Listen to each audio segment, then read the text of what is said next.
그래서 이제 신명기 말씀을 보고 있습니다.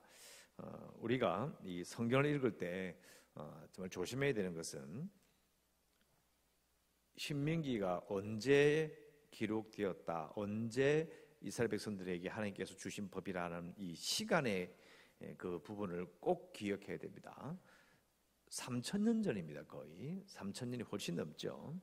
그러니까 우리의 기준으로 지금 우리가 가지고 있는 뭐 사법제도라든지 국가의 그런 기준으로 그냥 이걸 읽어버리면 안 됩니다. 전혀 다른 부분이 있습니다.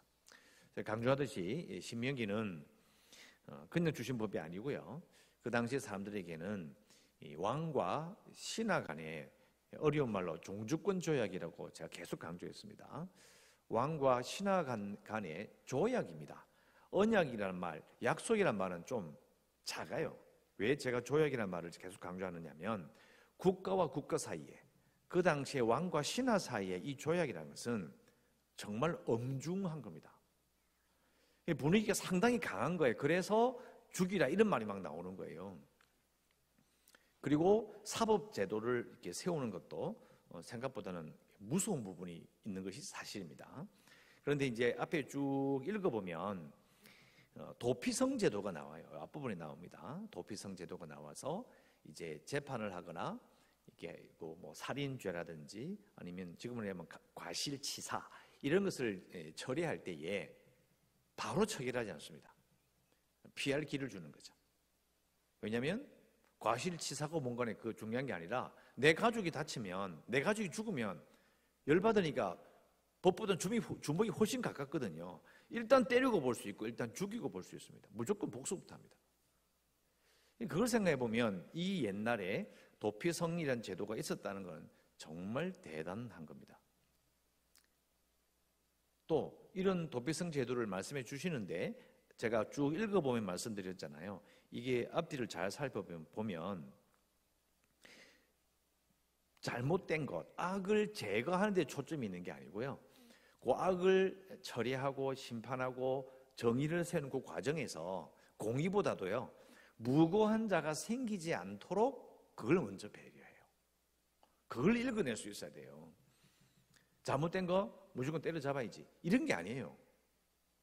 법을 세우더라도 시간이 좀 걸리더라도 제일 중요한 것은 피해자가, 무고한 자가 생겨서 죄를 짓지 않았음에도 불구하고 벌을 받게 되는 일을 피하고자 정말 애를 쓰고 있다는 것을 오늘 우리는 이 부분을 통해서 읽어야 합니다. 또 하나 더 이제 본문들어 이제 말씀드리고 싶은 것은 아까 말씀드렸잖아요.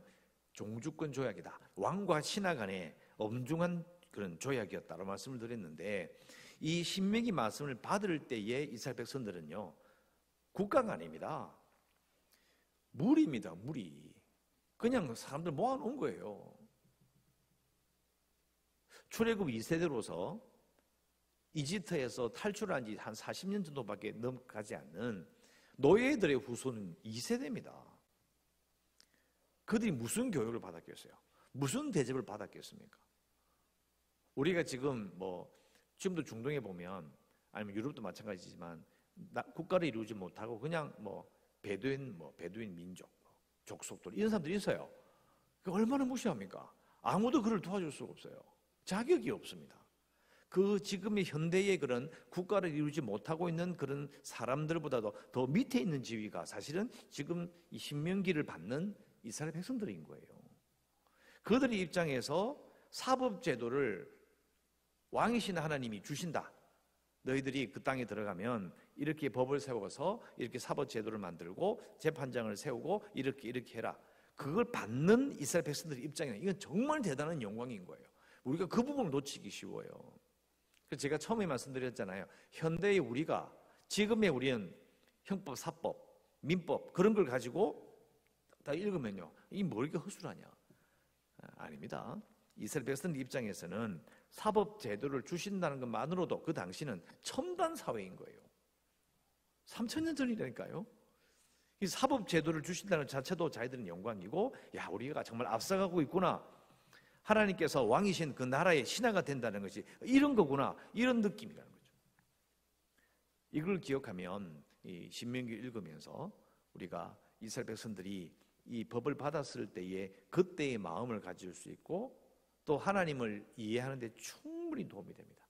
하나님은 뭐 이집트에서는 벌이 먼저고 징계가 먼저인데 이 피해자를 보호하시고 무고한 자가 생기지 않도록 재판 제도를 이렇게 해주시는구나 이러면서 뭘 느껴요? 하나님이 왕이신 그분이 어떤 성품이신지 어떤 분이신지를 알아가는 첫걸음인 거예요. 신명기에 나오는 또 자세하게 나오는 사법제도가 그런 의미를 가집니다. 다시 오늘 말씀드리면 15절에 나오는 것처럼 사람의 모든 악에 관하여 또한 모든 죄에 관하여는 한 증인만으로 정할 것이 아니요 두 증인의 입으로나 또는 세 증인의 입으로 그 사건을 확정하라. 악과 죄에 대하여 징계하는 것보다도 그 과정을 보는 거죠. 한 사람, 두 사람, 세 사람 분명히 말하고 있잖아요. 그래서 들어보고 결정하라는 거죠. 그리고 16절에 바로 따라 나오는 내용이 위증하는 자가 있다라는 것을 분명히 말합니다. 예나 지금이나 거짓말하는 거죠. 거짓말해서 어떤 사람이 악을 행했다라고 이제 막 저 사람 악을 행했어요. 그러면 17절에 그 논쟁하는 쌍방이 누굴까요? 내가 언제 그래서 이 사람이죠. 그래서 그 사람의 쌍방이 와서 하나님 앞에 나아가 그 당시에 제사장과 재판장 앞에 서라. 18절 재판장은 자세히 조사하여 라고 분명히 되어 있습니다. 자세히 조사해서 이제 악을 발견하고 이걸 제거하는 거죠. 진짜인지 가짜인지 위증은 없는지 바르게 말하고 다 조사하는 거예요. 쌍방이 섰지만 물론 한 사람, 두 사람, 세 사람 증인을 요구하고 있지만은 뻔히 이제 보이는 거죠. 과정을 통해서 거짓 증거하여 그 형제를 거짓으로 모함한 것이 판명이 되면 19절 그가 그의 형제에게 행하리고 꾀한 그대로 그에게 행하여 너희 중에서 악을 제하라. 그 형제에게 행하리고 꾀한 그대로 이제 위증을 했잖아요. 거짓말을 해서 악을 행했다. 그러면 위증하여서 얻어내려고 한 게 뭐냐는 거예요. 거짓말을 해서 이 사람이 징계를 받거나 아니면 뭐 여러 가지 뭐 태형, 몽둥이를 맞거나 아니면 뭐 물질적인 손해를 갚아야 된다거나 아니면 명예를 실추시켜서 얻어내고자 한 게 뭐냐는 거죠. 그걸 조사하는 거예요. 조사해서 그대로 갚아주는 거예요. 그런 뜻이에요. 예나 지금이나 이런 문제는 참 사회에 큰 문제가 됩니다. 뭐 지금의 예를 말하고 싶은 건 아니고요. 그래서 예나 지금이나 3000년 전에도 위증의 문제, 그것을 처리하는 부분들을 기록하고 있다는 것이 정말 놀라운 것입니다. 하나님 앞에 서는 거죠. 분명히 17절에 나오잖아요. 하나님 앞에 나아가서 제사장과 재판장이 그 부분을 처리한다. 20절 그리하면 그 남은 자들이, 남은 자는 누굽니까? 그 주위에 그 법정에 관련된 사람들 나아가서 이스라엘 전체가 듣고 두려워하는 거죠. 위증하면 내가 그대로 받는구나, 내가 받을 수도 있겠구나, 그걸 느끼는 거죠. 공의를 세운다는 건 그런 거거든요. 악이라는 것은 전혀 한 번도 죄를 안 짓는다, 그건 거짓말이에요. 죄를 저지를 수 있어요. 그런데 이제 사회 전체를 보면 그 죄를, 그 악을, 그 문제를 어떻게 처리하느냐가 큰 의의가 있는 것입니다. 그걸 말하는 거죠. 그래서 그런 악을 너희 중에서 다시는 행하지 않으리라 라고 분명히 말하고 있고요. 21절에 유명한 구절이 나옵니다. 내 눈이 긍휼히 여기지 말라. 누구를요? 거짓 증거한 자. 생명에는 생명으로, 눈에는 눈으로, 이에는 이로, 손에는 손으로, 발에는 발로. 동해동형법이라고 하죠. 눈 하나를 뺐으면 눈 하나를 뽑아라, 뭐 이런 뜻이죠. 되게 무시무시하게 느껴지는데요. 사실은 그 당시에 이 모세가 있었던 그 시대의 다른 나라의 법을 보면 동해동형이 아닙니다.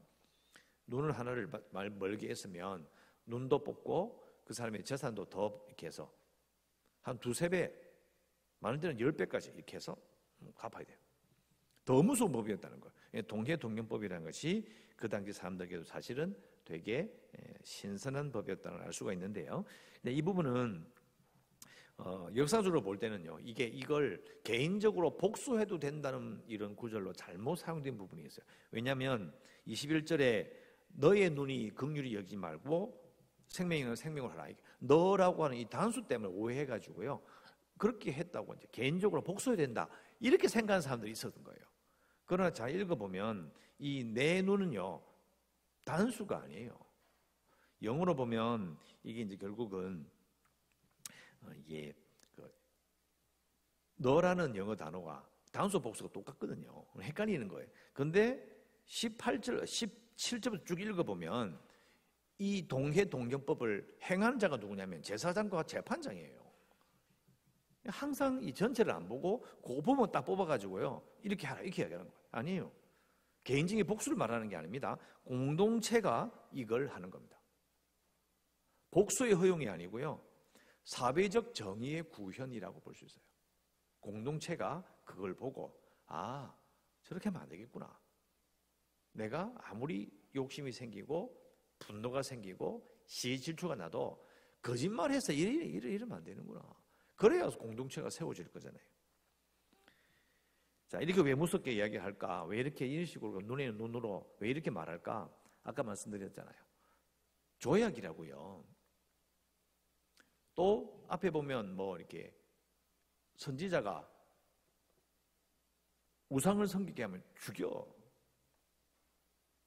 부모 자식 간에서도 친척들 간에서도 꿰어가지고 다른 신을 섬기자 하면 죽여. 왜 그렇게 이야기하느냐면 종주권 조약이기 때문에 하나님과의 법을 어겨버리면 전체가 몰살당할 수 있는 아주 엄중한 것이 조약인 거예요.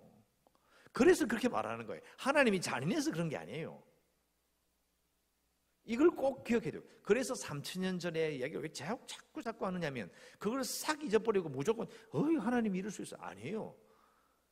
여러분 같으면 자기 민족에 아니면 자기 가족의 공동체 전체가 전부 다 몰살당할 수 있는 그런 무서운 일이 생겼다. 그럼 어떻게 할래요?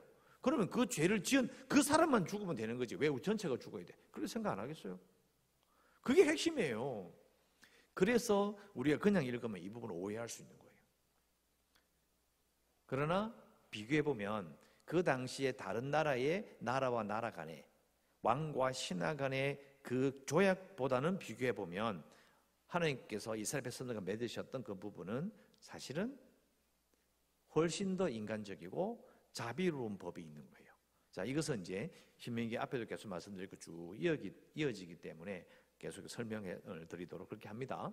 그래서 오늘 우리가 이 말씀을 가지고 기도할 수 있는 거는요, 3000년 전에도 위정이 문제가 있었다. 지금도 똑같잖아요, 그죠? 차이가 없어요. 사람은 참 변하지 않는 것 같습니다. 여전히 똑같은 문제를 겪어요. 그러니까 우리가 기도해야 되는 거죠. 우리의 교회와 우리의 사회에 거짓 증거하는 일이 줄어들도록 기도해야 합니다. 하나님께 기도할 수 있어요. 하나님 이런 일이 줄어들도록 해달라고 기도하시고 하나님의 공의를 세워달라. 왜 하나님의 공의일까요? 우리의 공의는 내게 유리한 공의가 될 수 있어요.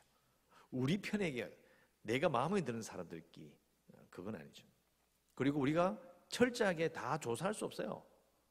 불가능합니다. 우리는 겸손하게 하나님의 공의를 세워달라고 기도할 수 있습니다. 하나님의 공의를 세워주소서라고 기도하시고요.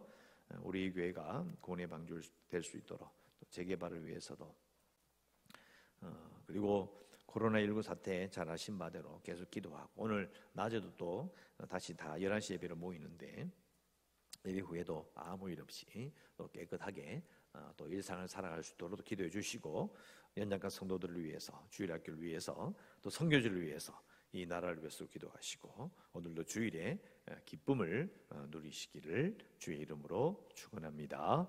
기도하겠습니다. 하나님 감사합니다. 저희들 보호하시고 이 자리에 모이게 하심에 감사합니다. 오늘 주일입니다. 11시 예배를 드리고 또 1시 예배를 드릴 때에 하나님 함께 하시고 저희들이 또 마스크를 쓰고 불편하게 예배를 드리지만 그러나 하나님을 예배할 수 있는 기쁨을 기억하게 하시고 저희들을 통하여 참으로 하나님의 영광이 이 땅을 깨끗하게 하는 놀라운 은혜가 우리에게 있기를 간절히 소원하옵고 무엇보다 오늘 말씀에 근거해 기도합니다. 교회와 사회에 거짓 증거하는 일이 줄어들기를 원하옵고 또 우리의 공이 아니라 우리끼리의 공의가 아니라 하나님의 공의가 세워질 수 있는 이 땅이 되게 하여 주시옵소서. 감사드리옵고 예수님 이름으로 기도드리옵나이다. 아멘.